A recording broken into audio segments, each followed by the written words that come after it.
আশহাদ আমি শেষ করে নেই আমি শেষ করলে পরে শেষ হয় নেই শেষ করে নেই আশহাদু আল্লা ইলাহা ইল্লাল্লাহ আশহাদু আল্লা ইলাহা ইল্লাল্লাহ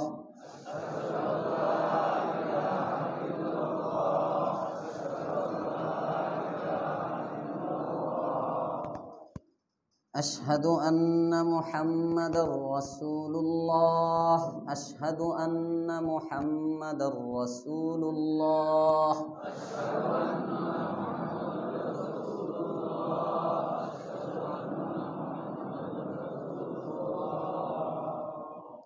حي على الصلاة حي على الصلاة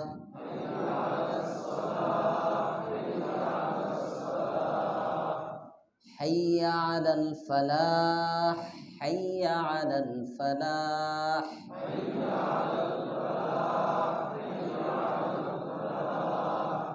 قد قامت الصلاة قد قامت الصلاة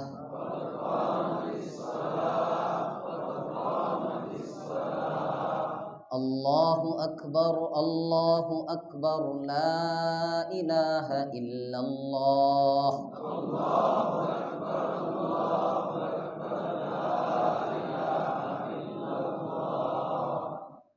এটা হলো ইকামতের সুন্নত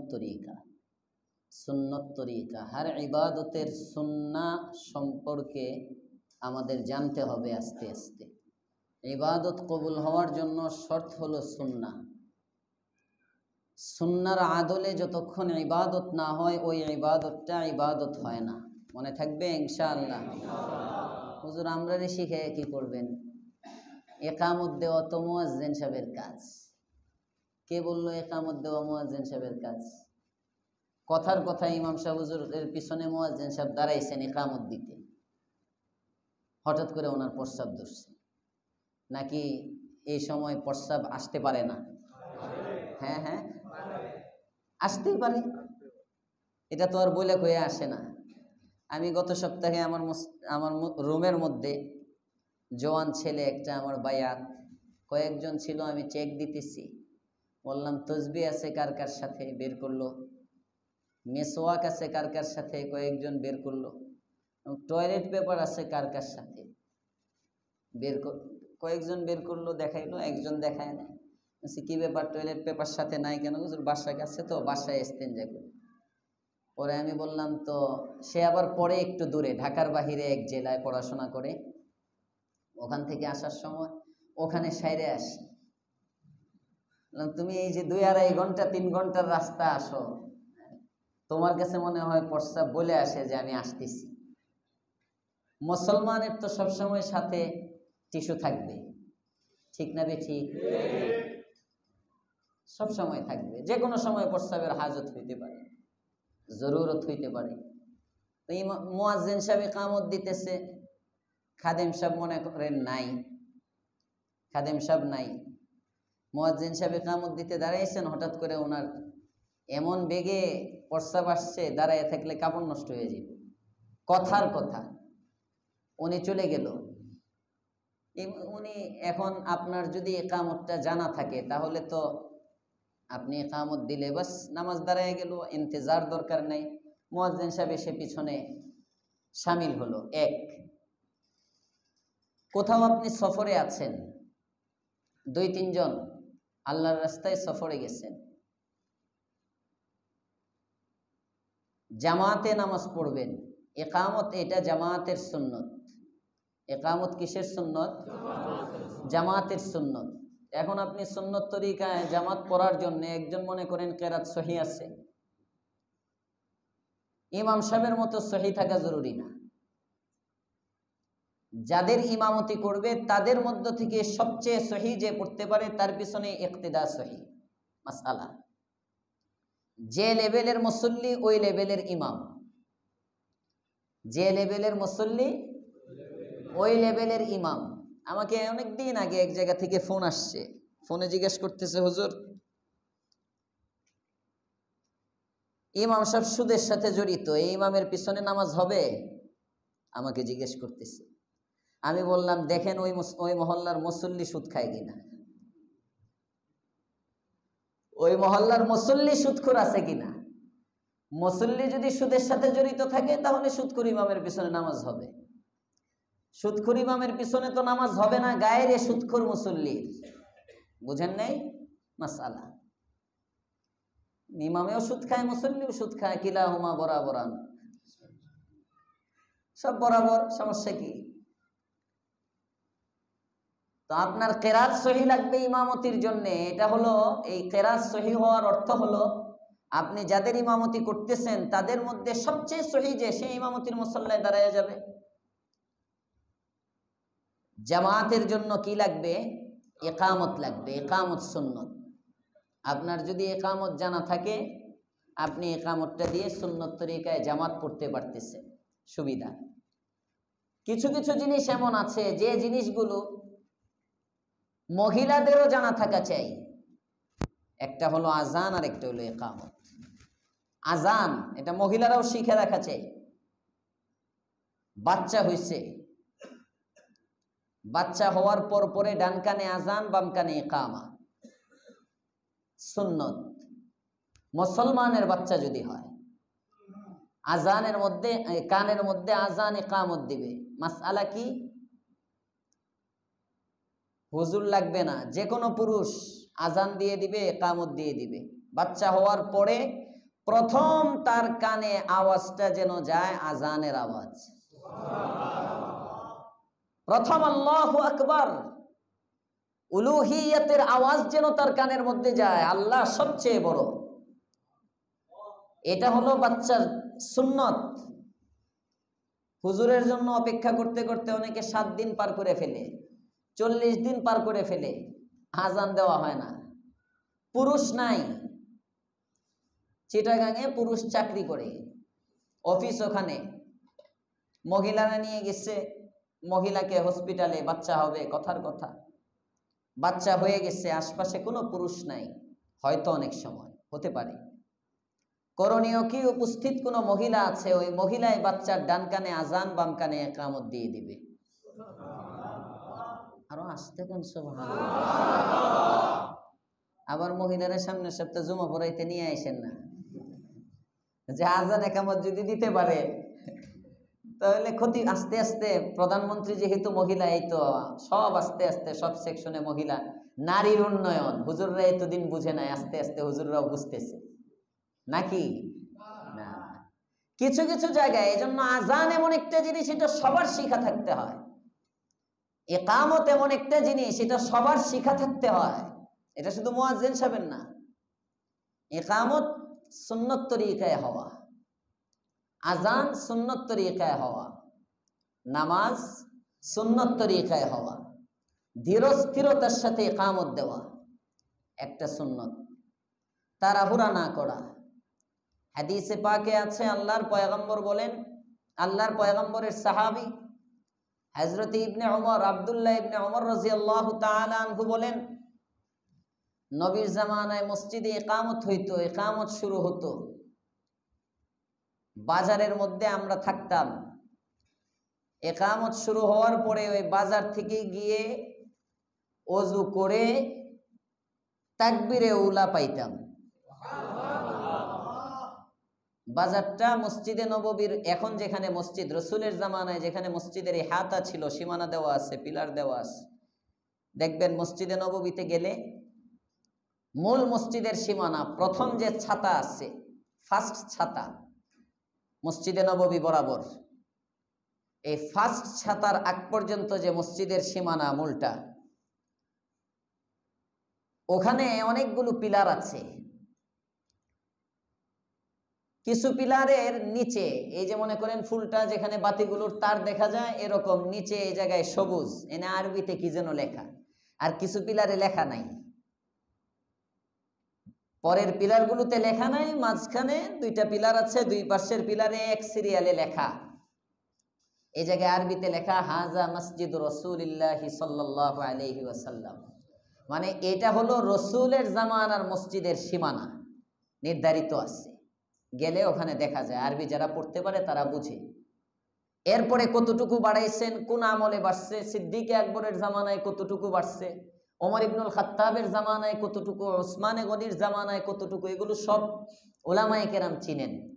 কখন কতটুকু বাড়ছে, বাড়তেই তো আছে, সম্প্রসারিত হচ্ছে।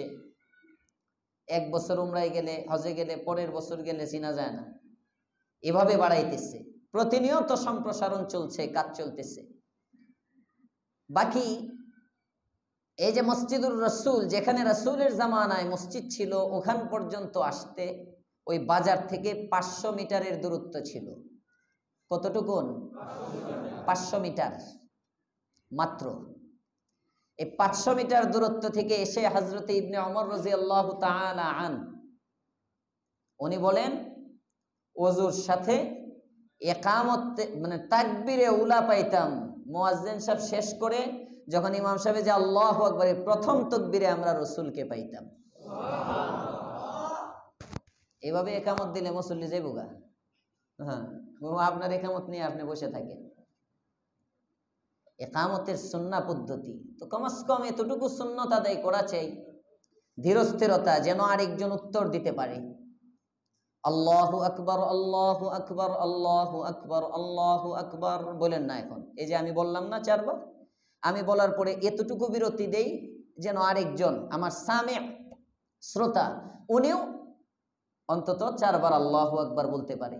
একটু জিরাই, তারপরে আবার বলি আশহাদু আল্লা ইলাহা ইল্লাল্লাহ, আশহাদু আল্লা ইলাহা ইল্লাল্লাহ, জিরাইলাম। আমি যতটুকু সময় নিলাম এতটুকু সময় ইন্তজার করি। এরপরে আবার বলি আশহাদু আন্না মুহাম্মাদার রাসূলুল্লাহ, আশহাদু আন্না মুহাম্মাদার রাসূলুল্লাহ। এইভাবে রেস্ট নিয়ে নিয়ে সুন্নত তরিকায় দিলে হবে কি, তাড়াহুড়া করলে অনেক সময় দম, নিঃশ্বাস ছোট হয়ে যায়। নিঃশ্বাস ছোট হয়ে গেলে অনেক সময় ইকামতের আলফাজ বোঝা যায় না, শব্দ বোঝা যায় না। আল্লাহু আকবার, আল্লাহু আকবার, আল্লাহু আকবার, আল্লাহু আকবার, আশহাদু আল্লা ইলাহা ইল্লাল্লাহ, আশহাদু আল্লা ইলাহা ইল্লাল্লাহ, আশহাদু আন্না মুহাম্মাদার রাসূলুল্লাহ, আশহাদু আন্না মুহাম্মাদার রাসূলুল্লাহ। এই যে আল্লাহ শেষে দিয়ে হা আছে, বোঝা গেল না, অক্ষর ছুটে গেল, হা ছুটে গেল, আল্লাহর একটা অক্ষর ছুটে গেল, শেষের দিয়ে হাটা ছুটে গেল, আমার ইকামত হইল না। হাইয়া আলাস সালাহ, হাইয়া আলাস সালাহ, এই যে হাটা ছাড়লে যে একটা নিঃশ্বাস ছাড়ে, এই হাটা পর্যন্ত ছাড়তে হবে, নয়তো ইকামত সহি হবে না। হাইয়া আলাল ফালাহ, হাইয়া আলাল ফালাহ, এই যে হার মতো একটা আওয়াজে হা ছাড়লাম আমি, ছাড়তে হবে, বাঁশির মতো একটা আওয়াজ। শেষের অক্ষর হাইয়া আলাল ফালাহ, হাইয়া আলাল ফালাহ, এই ফালাহ কই আমি ছেড়ে দিলাম, হা বললাম না, আমার ইকামত হয় নাই। প্রতিটা অক্ষর বোঝা যেতে হবে, এটা সুন্নাত তরিকা। আর না হলে ইকামতের কোনো লাভ নাই, ইকামতের কোনো ফায়দা নাই। তো এটা কখন হয়? যখন তাড়াহুড়া হয়। আল্লাহ আমাদেরকে সুন্নাত তরিকায় ইকামত শিখার তৌফিক দান করুন। শিখবেন সবাই ইনশাআল্লাহ, শিখে রাখবেন, বাচ্চা কাচ্চা হইলে কাজে লাগবে ইনশাআল্লাহ। আল্লাহ তাআলা আমাকেও সুন্নাহ অনুযায়ী জীবন যাপনের তৌফিক দান করেন। আলোচনা চলতেছিল আল্লাহ পাক রব্বুল আলামিন সূরাতুল বাকারার 21 নম্বর আয়াতের মধ্যে বান্দাকে ডেকেছেন, ইয়া আইয়ুহান নাস, হে মানব জাতি, উবুদু রাব্বাকুম, তোমরা তোমাদের রবের ইবাদত করো। উবুদু রাব্বাকুমের ব্যাখ্যা কি? তোমরা তোমাদের রবকে এক হিসাবে জানো, অর্থাৎ রবের সাথে কোনো শরীক করো না, শিরক নাই, অংশীদার নাই, লা শরীক। তিনি এমন জাত, এমন সত্তা,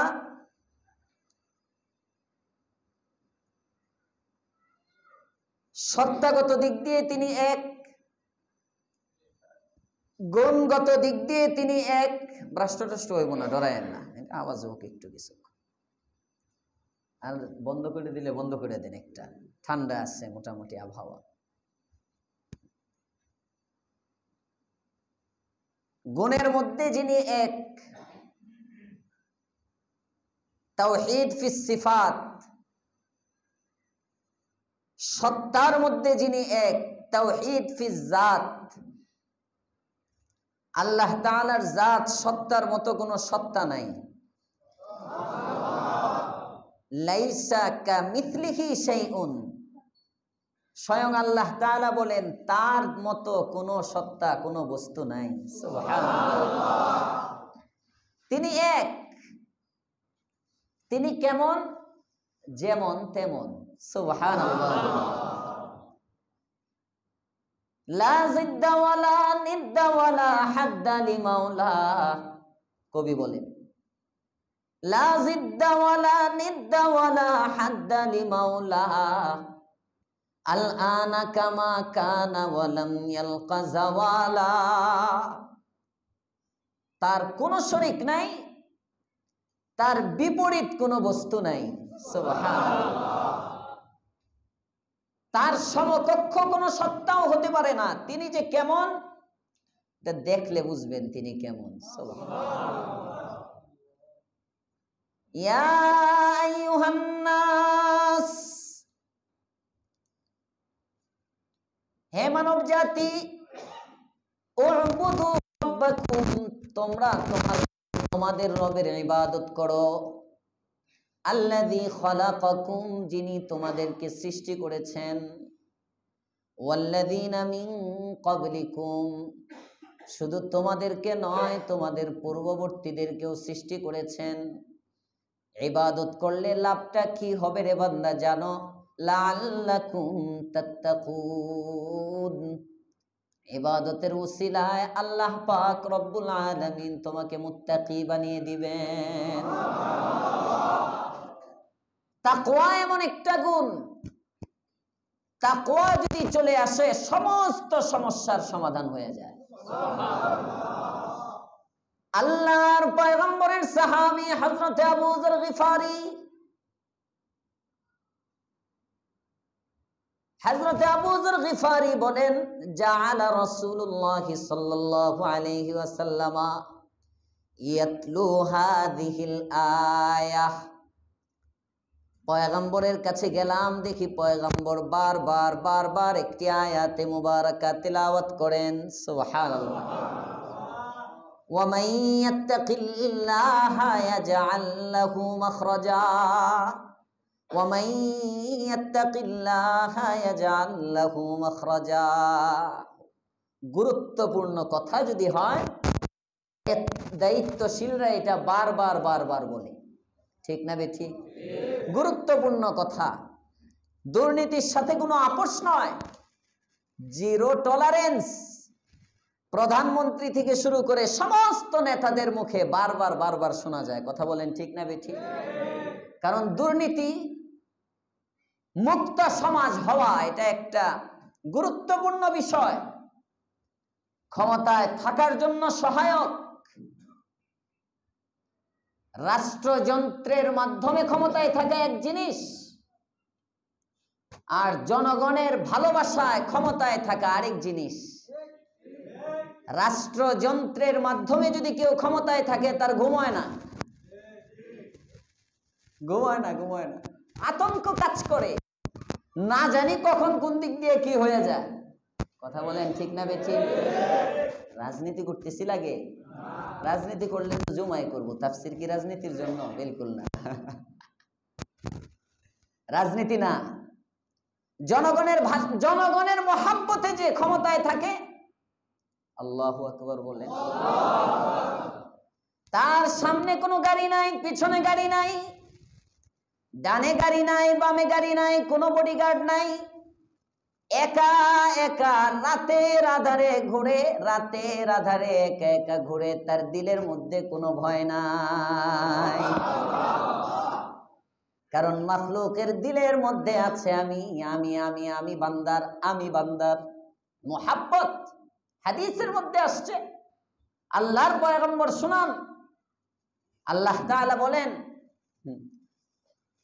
যখন আল্লাহ তাআলা কাউকে ভালোবাসে তখন জিবরাইলকে ডাক দিয়ে বলেন আল্লাহ তাআলা, এই জিবরাইল, এই পয়েন্ট তো মনে হয় বন্ধ, চালু, এখানের মাইক নষ্ট না নাকি? ও ঠিক হয়ে গেছে পরে, আচ্ছা। আচ্ছা যাক, এই জিবরাইল আমি ভালোবাসি, এই ব্যক্তিটাকে তুমিও ভালোবাসো। সুবহানাল্লাহ। প্রধানমন্ত্রী যদি কাউরে করে এর প্রতি একটু নজর রাখো, ওবায়দুল কাদের সাহেবরে বললে নমিনেশন পেয়ে যাবে।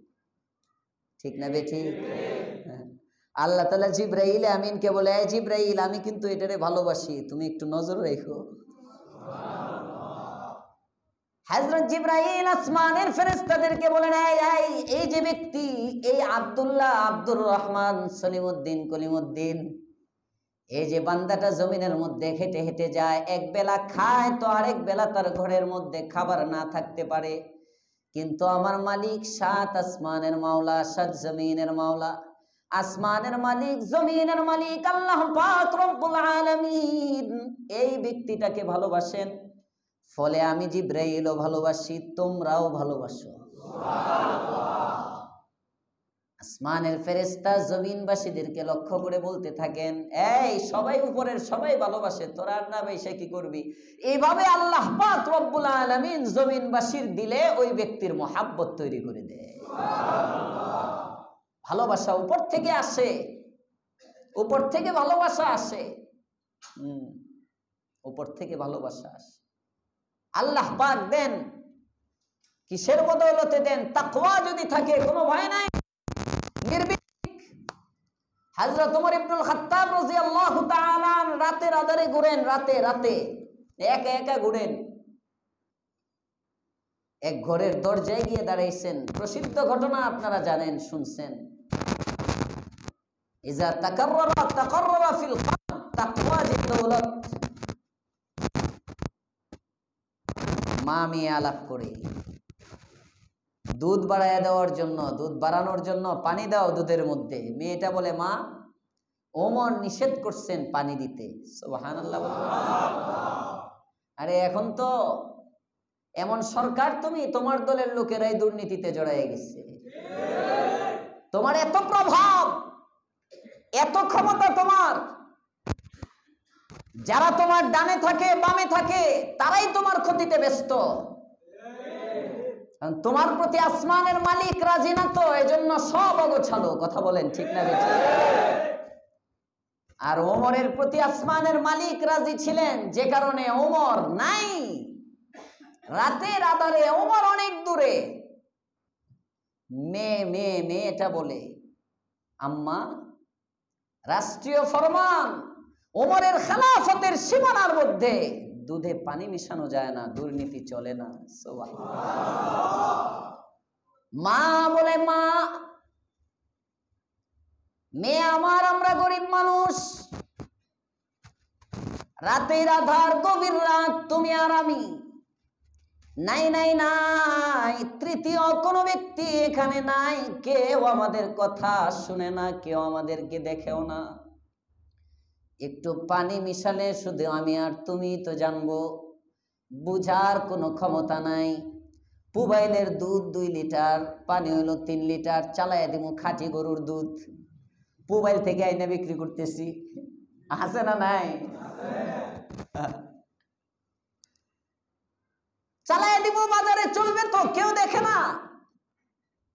মেয়েটা বলে, মা ঠিকই বলেছেন, রাতের আধার, এখানে আপনি আছেন আর আমি আছি, কেউ নাই।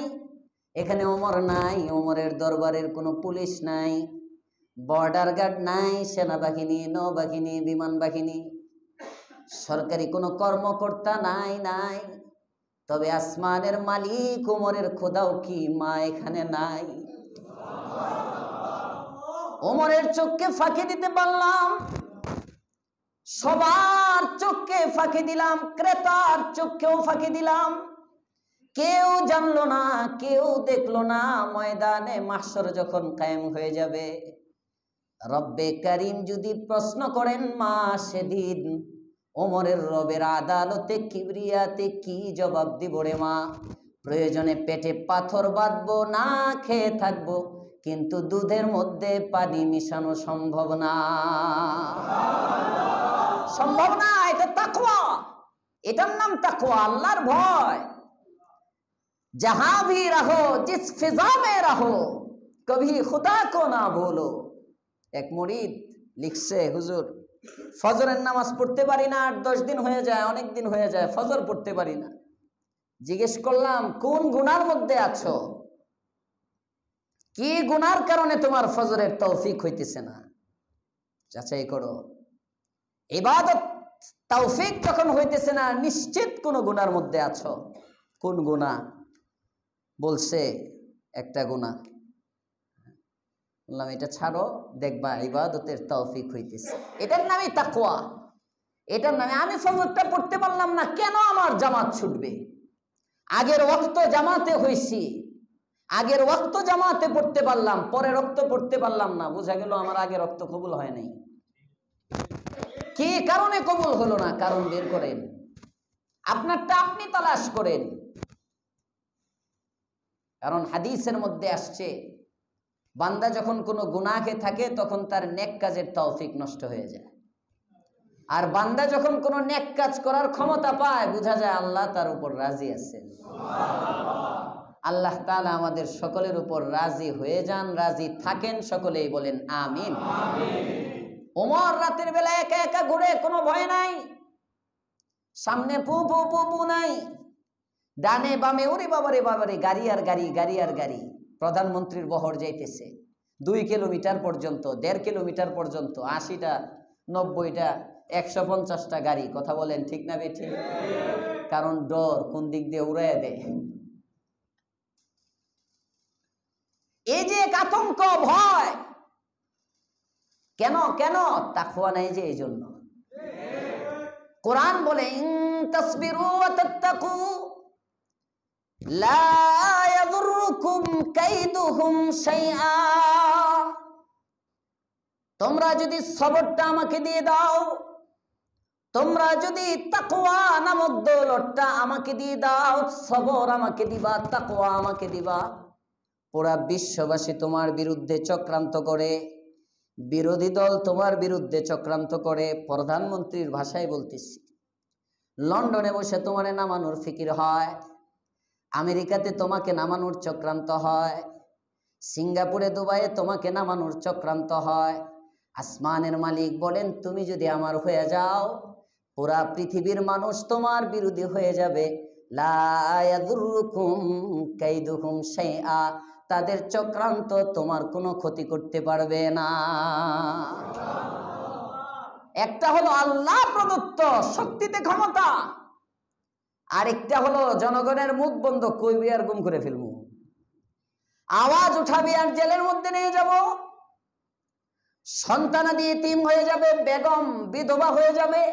এক আতঙ্ক যে সমাজে আমরা বসবাস করতেছি, কেউ মুখ খোলার নাই। পেঁয়াজের দাম 100 না 500 হইলেও কেউ আন্দোলন করবে না। না খেয়ে থাকি, তাও বাপ মা নিয়ে, সন্তান সন্ততি নিয়ে আছি তো, না খাইলাম, 1 মাস যদি রোজা রাখতে পারি, সারা বছর রাখা যাবে। কথা বলেন ঠিক না বেঠিক?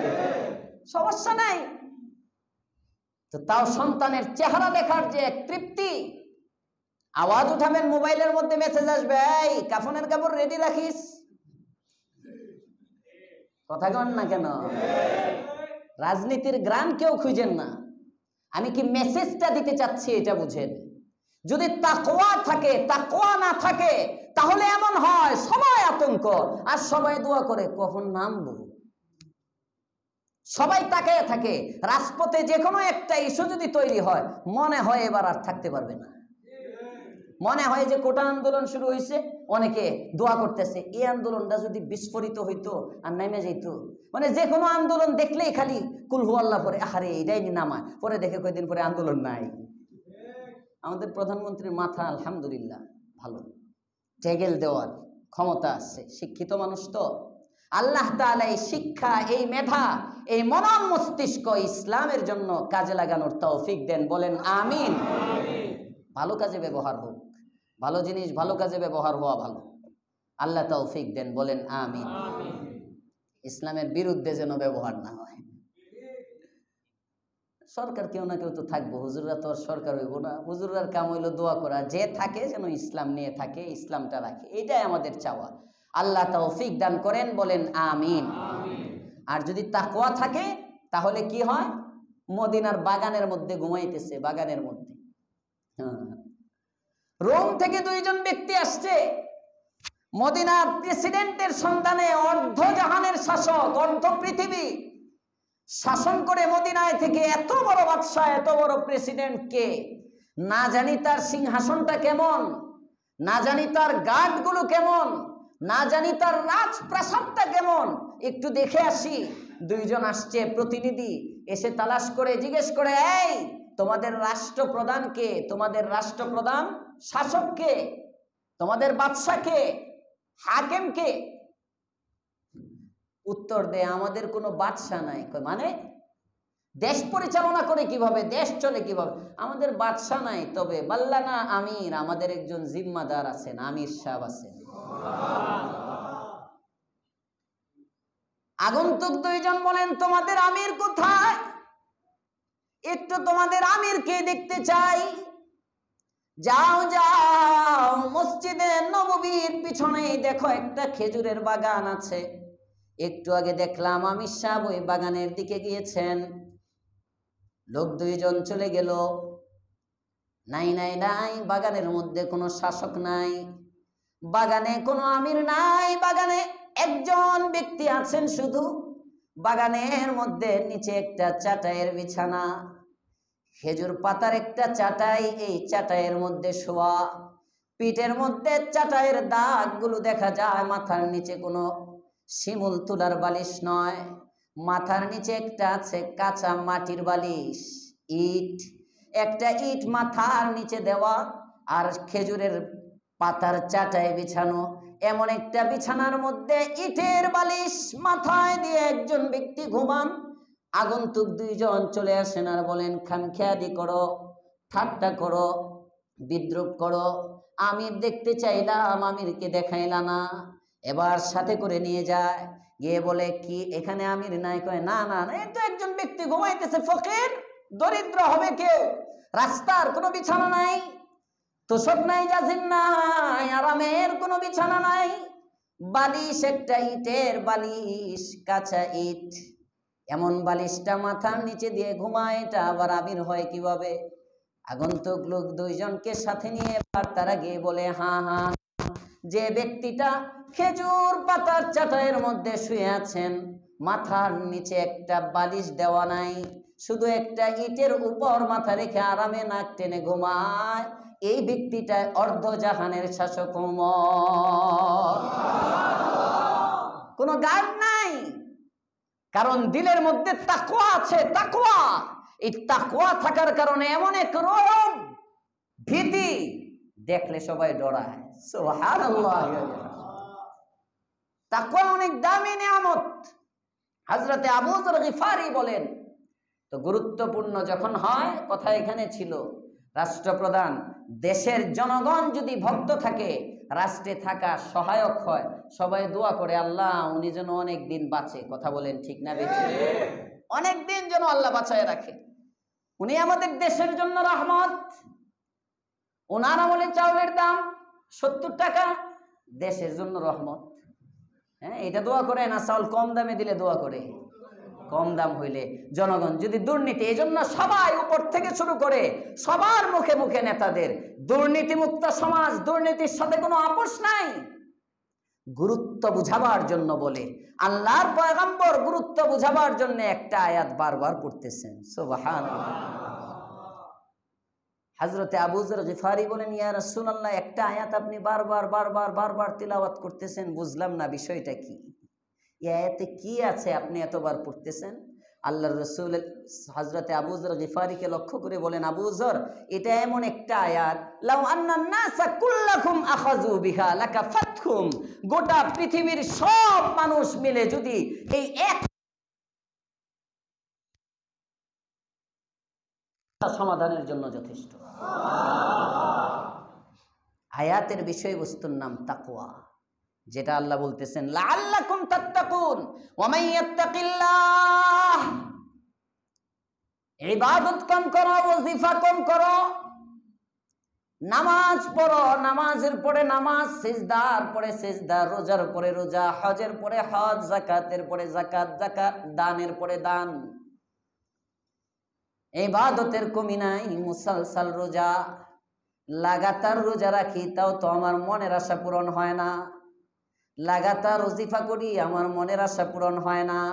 না বান্দা, না ফরজ উপর আমল করো, ওয়াজিব আর সুন্নতে মুআক্কাদার উপর আমল করো, আর গুনার দরজাটা বন্ধ করো, আল্লাহ তাআলা তাকওয়ার বদৌলতে তোমার সমস্ত আশা পূরণ করে দিবেন। সব পূরণ হয়ে যাবে তাকওয়ার মাধ্যমে। আজকে আমি জুমায় আসার সময় আমার এক মুসল্লিকে ফোন করে বললাম, বৃষ্টি বৃষ্টি ভাব, একটা ওভারের গাড়ি রেখে দেন তো। উনি একটা গাড়ি রেখে দিল ওভারের। তো আমি উঠছি, একটু ঠান্ডা, জ্বর জ্বর শরীরটা শেষ রাত্র থেকে। তো আমি বললাম এসিটা একটু কমায় দেওয়া যায় কিনা, যদি আপনার কষ্ট না হয়। উনি গাড়ি চালাইতেছেন, ওনার কষ্টটাও তো দেখতে হবে। আমি তো একটু ঠান্ডা ঠান্ডা, আপনার কষ্ট না হলে যদি একটু কমায় দেওয়া যায়। উনি বলতেছেন হুজুর একদম কম আছে। বললাম মাশাআল্লাহ, আপনার এসি তো তাহলে খুব ভালো। পরে বলতেছে হুজুর আমি এসি কখনো বন্ধ করি না, আমি ওভারে চালাই, তো দেখা যায় এসিটা যদি ফুল পাওয়ারে থাকে তাহলে ইঞ্জিনের উপর একটা প্রেসার পড়ে, যে কারণে ফুল পাওয়ারে এসি চালানোর চেয়ে আবার একজন মানুষ উঠলো হঠাৎ করে, উঠার পরে বলবে হ্যাঁ ভাই আপনার এসি ঠান্ডা হয় না, কারণ গাড়িটা আগে তো গাড়িটা ঠান্ডা হইয়া পড়ে না, শরীরে যাইব। উনি বললেন যে সুতরাং আমি এক কাজ করি, 24 ঘন্টা আমি গাড়ি ছাড়ার পর থেকেই লোতে একেবারে কমায়া দিয়ে রাখি, তো একবার ঠান্ডা হয়ে গেলে এই ঠান্ডাটা চলতে থাকে, আমার ইঞ্জিনেও প্রেসার কম পড়ে, আবার এসিও কম থাকে, গাড়ি ঠান্ডা থাকে। আমি বললাম ওয়াহ কামাল কর দিয়া। দেখেন, গুনার দরজা যদি বন্ধ থাকে, ইবাদত যদি কম থাকে, তাও জান্নাতের খুশবু পাওয়া যায়। গুনা গুনা দরজা বন্ধ, জানালা বন্ধ, সব বন্ধ, এসি চলতেছে একেবারে লো, কিন্তু এটা ধারাবাহিকভাবে চলতেছে। হঠাৎ একদিন নামাজ পড়লাম, পরে আর নাই। হঠাৎ একদিন তসবিহ পড়লাম, পরে আর নাই। হঠাৎ একদিন তাহাজ্জুদ পড়লাম, পরে আর নাই। আছে না নাই? 2 রাকাত করে পড়েন, কন্টিনিউ পড়েন, এই লো এসি, ঠান্ডা থাকবে গাড়ি। সুবহানাল্লাহ বলবেন না? আমার সবক হইল একটা, এখান থেকে একটা সবক হইল, আপনাদেরকেও বলে দিলাম। ইনশাআল্লাহ আমল করব। আমাদের সময়ে এখন ইবাদত গুজার পাওয়া যায়, আবেদ পাওয়া যায়, ইবাদত অনেকেই করে, প্রায় হুজুর ইবাদতে কাজ তো হচ্ছে না, গুনার দরজা বন্ধ করলাম কিনা। ইবাদতে ফল পাওয়ার জন্য গুনার দরজা বন্ধ হতে হবে। এজন্য আল্লাহ তাআলা বলতেছেন ইয়া আইয়ুহান নাস উ'বুদু রাব্বাকুমুল্লাযী খালাকাকুম ওয়াল্লাযীনা মিন ক্বাবলিকুম লাআল্লাকুম তাত্তাকুন। হে মানব জাতি, উ'বুদু রাব্বাকুম, তোমাদের রবের ইবাদত করো, আল্লাযী খালাকাকুম, যিনি তোমাদেরকে সৃষ্টি করেছেন, ওয়াল্লাযীনা মিন ক্বাবলিকুম, শুধু তোমাদেরকে না না না, তোমাদের পূর্ববর্তীদেরকেও তিনি সৃষ্টি করেছেন, লাআল্লাকুম তাত্তাকুন। ইবাদত করলে লাভ কি হবে? ইবাদতের উপর যখন অটল অবিচল থাকবে, আল্লাহ তাআলা তোমাকে মুত্তাকি বানায় দিবে। একজনের জীবনের সবচেয়ে বড় সফলতা মুত্তাকি হয়ে যাওয়া। কেন করবে না আমার ইবাদত? তোমার দিকে তাকাও, তোমাকে যা দিলাম আমি তো দিলাম। সুবহানাল্লাহ। আল্লাযী জাআলা লাকুমুল আরদা ফিরাশা, জমিনটাকে আমি বিছানা বানাইলাম, ওয়াস সামাআ বিনা, আসমানটাকে আমি আল্লাহ তো ছাদ বানাইলাম, ওয়া আনজালা মিনাস সামাই মাআ, আসমান থেকে আমি আল্লাহ তাআলা পানি বর্ষণ করলাম, ফাআখরাজা বিহি মিনাত সামারাতি রিজকাল লাকুম, এই পানির দ্বারা আমি আল্লাহ তোমাকে ফল ফলাদির মাধ্যমে রিজিক বের করলাম তোমার জন্য।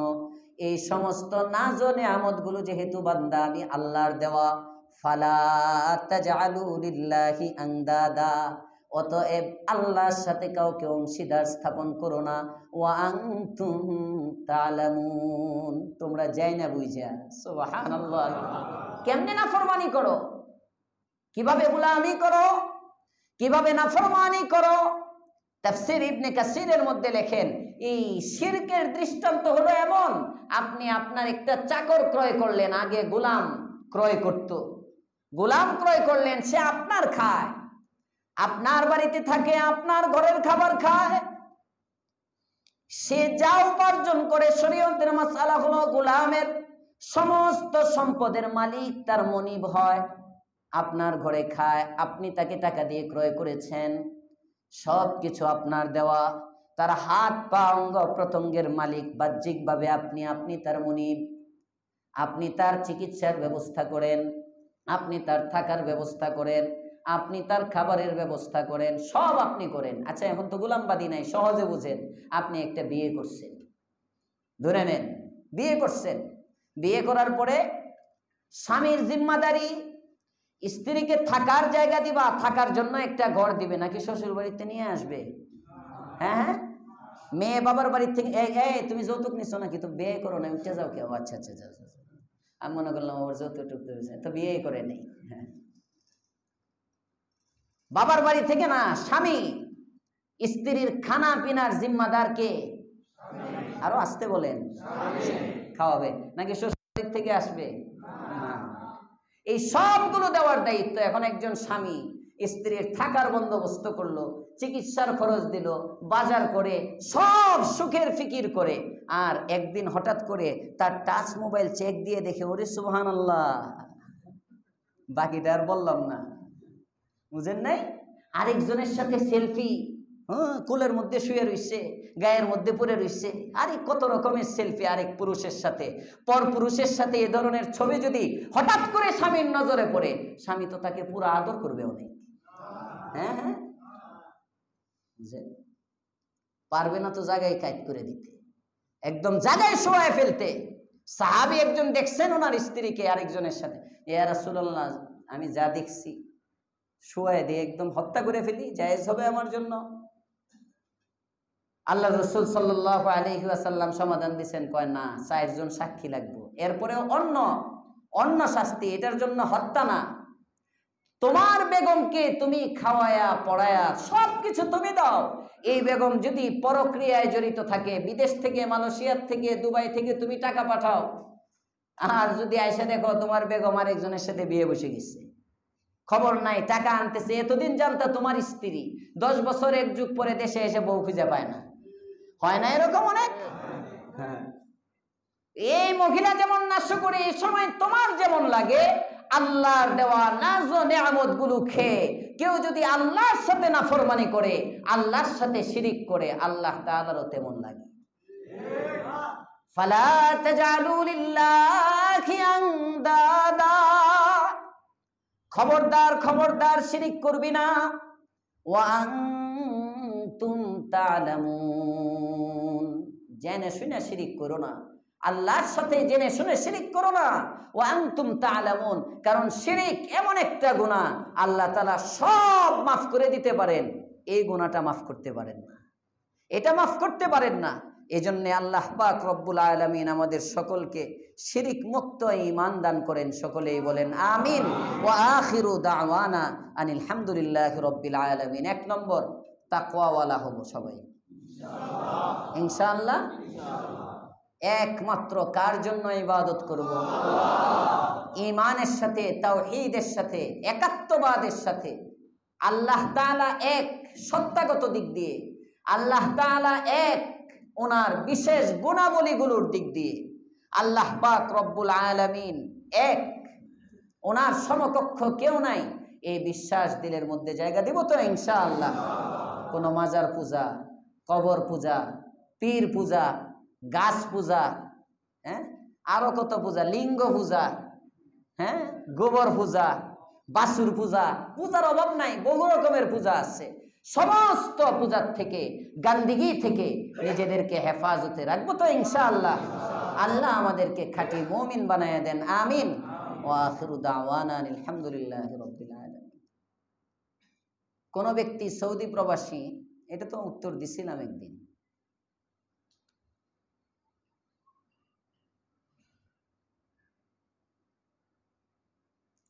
পরের যেটা, এটা বলছিলাম কাকে যেন,